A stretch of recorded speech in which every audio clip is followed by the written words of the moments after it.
This video is going to look at the circumstance where we're looking at two mutually exclusive projects. We can only do one of them. We only need one of them. But the differences between the two projects due to quality, due to the maybe some contractual arrangements, etc. But primarily think about quality. The difference between the two is quality.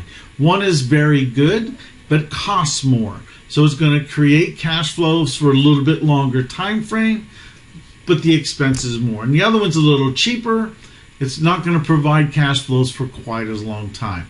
So let's say here's project A, and let's say that the net present value of project A is $50,000.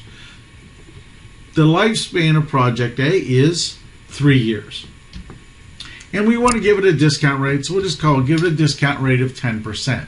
So we have two techniques here, or two ways to analyze this data. And the first is the replacement chain method. Basically says we're going to do this project over and over again until we ultimately can match time frames for the two projects. Now this is going to change when we add a second project. The annualized net present value, or sometimes called the equivalent net present value, is essentially, as it says here, it's an annualized number that helps us understand or convert the net present value as if it was an annually acquired number. So again, it just annualizes the net present value of the project. So the net present value, this $50,000, essentially is seen as receiving it as $20,000 a year for 3 years. Now the other project that we're going to look at is $100,000 is the cost of this project.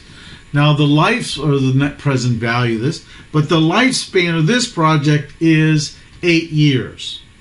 And again, we'll give it the same discount rate, give it a 10% discount rate. So what you can see is that this particular project has an annualized net present value of $18,000, and that's less than this one. So if we had to pick between these two projects on an annualized basis, Project A is going to bring us more annualized net present value than B, even though the net present value of Project B is larger. Now, one way to kind of think about how this works, or the analysis we're making here, is like you can do Project B one time and get $18,000, or you can do Project A twice and get the same net present value. You would double this amount here. So actually you'd be getting like $40,000 instead of $18,000.